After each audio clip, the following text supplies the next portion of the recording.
Okay, so we're going to do right triangle trig ratios today. And so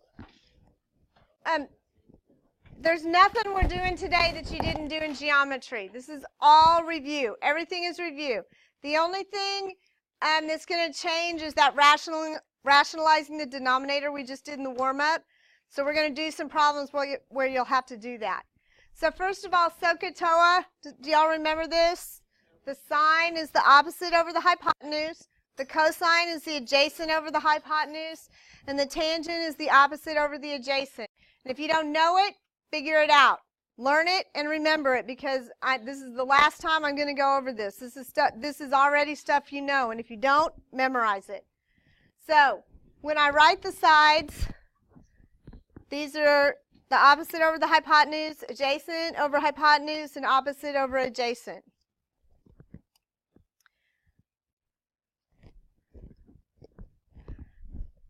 So the only thing you really haven't done before is the cosecant, the secant, and the cotangent. And so the cosecant is the inverse of the sine. So it's 1 over the sine of theta. The secant is the 1 over the cosine of theta. And the cotangent is the 1 over the tangent. And what that means in terms of the ratios is literally you're flipping the ratio over. So the sine of theta was the opposite over hypotenuse, so the cosecant is the hypotenuse over the opposite. You just flipped it, okay? And so, y'all, one way that I remember this is if you look at sine, you would think math would be helpful, right? And that the inverse of the sine might also start with an S, like they would go together, but math is never helpful. And so the S doesn't go with the S, it goes with the cosine, okay?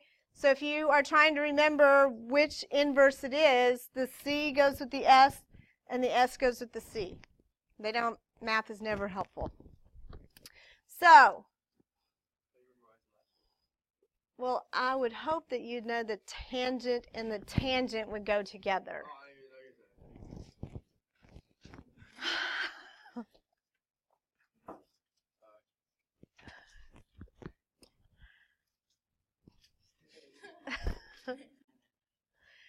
Okay, so I didn't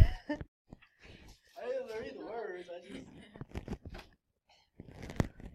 So the sine of theta. The sine is the opposite over the hypotenuse. So here's my theta. So opposite would be 12 over 13. The cosine of theta is the adjacent over the hypotenuse. That's 5 over 13. And the tangent is the opposite over the adjacent. So opposite over adjacent would be 12 over 5.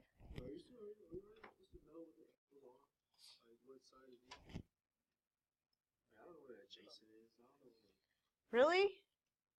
Yeah. You're sad. All right. So, did you take geometry here? Yeah, my freshman year. Who's your teacher? Who's the Harkins? Oh, yeah. Yeah, you know the answer to that one. All right. So the cosecant.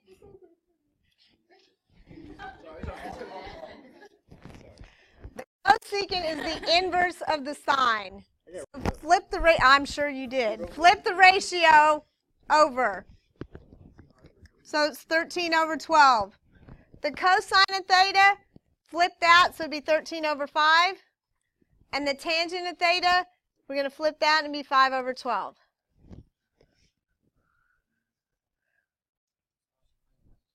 So once you find one, you can fill in the rest of them, okay? So what about this one? This one has a square root in it, so the sine. So the sine of theta is here. So the hypotenuse is always across from the right angle. So the theta, the opposite is across from the opposite, and the adjacent is attached to the theta. So the sine of theta would be the opposite over the hypotenuse. So I'm going to have 4 over 4 square roots of 5.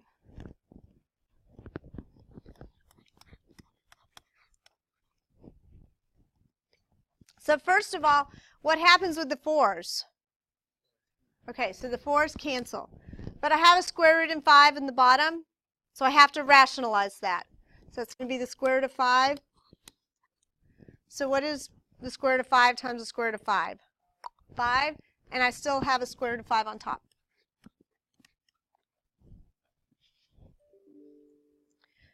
So the cosine of theta, what sides? Okay, so adjacent would be my 8 over the hypotenuse, which would be 4 square roots of 5. So I have 8 over 4 square roots of 5. So the 4 and the 8, what happens with that? It reduces to what? 2, and it's on top, right? But I have the square root of 5 now, and it's in the denominator, so we have to rationalize. So I'm going to get 2 square roots of 5 over 5.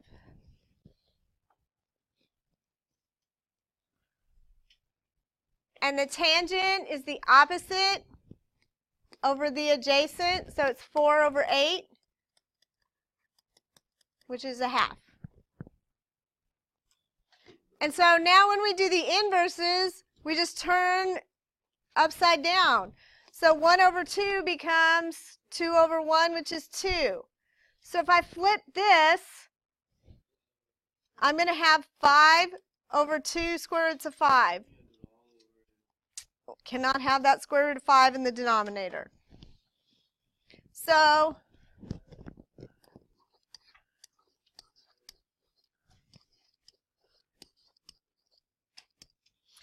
I have 5 square roots of 5 over, what did we say the square root of 5 times the square root of 5 is?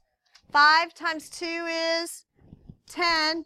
So I have 5 over 10. And what is that? What? Oh, okay, I thought you said. So the 2 goes on the bottom, right? So I have the square root of 5 over 2. And when I flip the last one, I have 5 over the square root of 5.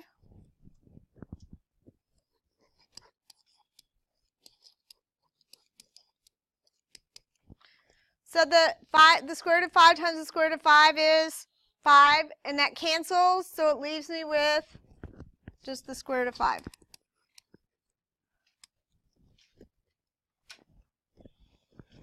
So on the next one, on number 3, we're not going to do them all. Number 3, I'm missing a side. How do I find it? Right. The a squared plus b squared is c squared. So I don't have this one right here. So I'm going to have x squared plus 20 squared equals 29 squared.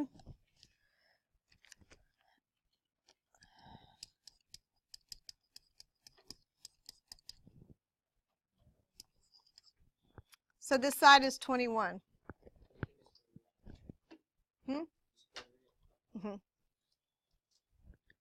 So the sine of theta, here's my theta. The sine is the opposite over the hypotenuse, so it's 21 over 29. The cosine is the adjacent over the hypotenuse. And the tangent is the opposite over adjacent. And then what do I do here? I just flip them.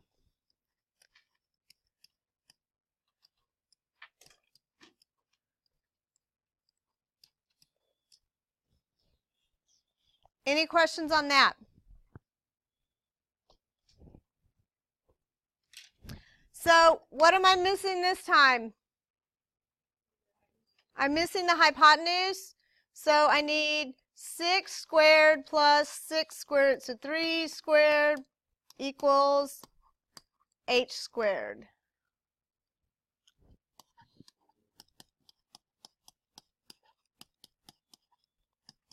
So I get 12. Okay, so you guys fill these in and see what you come up with. Cosine and tangent. See if you got those right.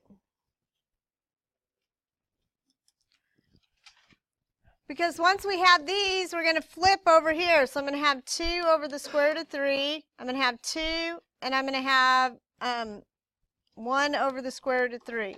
And I have to rationalize the cosecant and the cotangent. So if I do the square root of 3 over the square root of 3, I get 2 square roots of 3 over 3. And here, I get the square root of 3 over 3.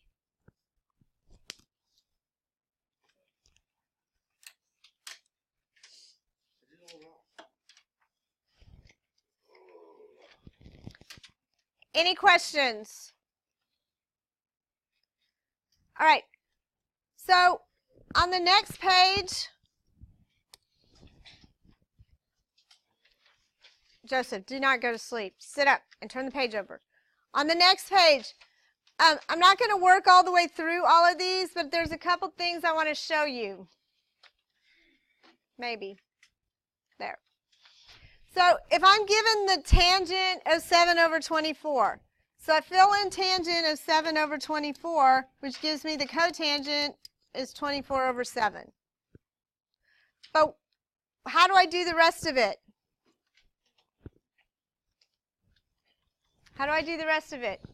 I'm going to draw my handy-dandy triangle, right angle, and there's my theta. So if I do that, I know the tangent is what? Opposite over adjacent. So that's 7 over 24. So now can I find the hypotenuse?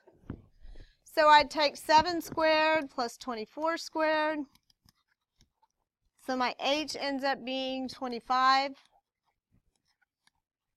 So now can I fill in the rest? And I can flip them.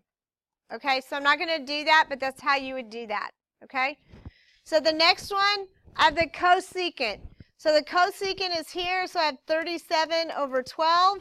What does that make the sine? Okay, so now I'm ready to draw my little triangle. So the sine is which one? Opposite over hypotenuse. So I get 12 over 37. So I need to find this side.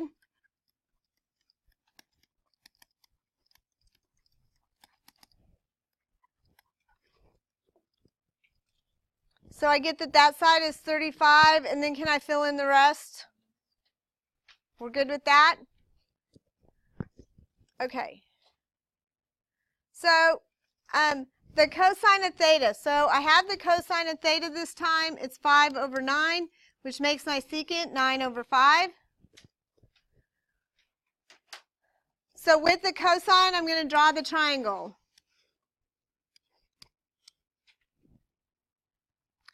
So the cosine is what? Adjacent over hypotenuse. So it's 5 over 9. So I'm going to get 5 squared plus x squared equals 81. So when I subtract the 45, I get x squared equals 56. What?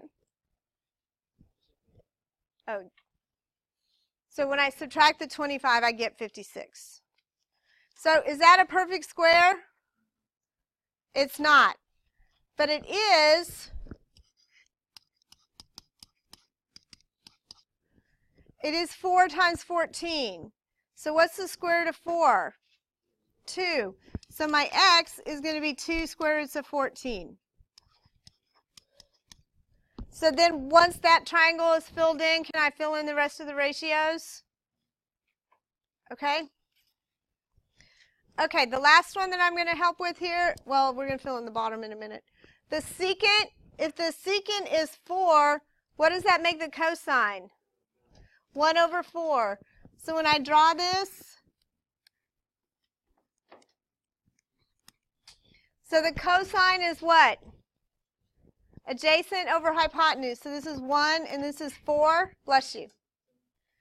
So I'd get 1 squared plus x squared equals 4 squared. So my x is the square root of 15. And then can I fill in the rest? Yes? So is everybody okay with that? All right, so we're going to go to the bottom. And we're going to fill this out, and then we're going to be done. But the special right triangles go like this. This is 1, 2, and the square root of 3. And this is 1, 1, and the square root of 2. So I want you to fill in this chart in the bottom. So the first, I want to know the sine of 30. So here's 30. The sine would be the adjacent over the hypotenuse, right? I mean opposite over the hypotenuse. So opposite over the hypotenuse, so it would be 1/2. What's the sine of 45? So here's the 45. So it'd be 1 over the square root of 2, and we'd have to simplify. It doesn't matter, right? Because they're the same. So it doesn't matter which you choose.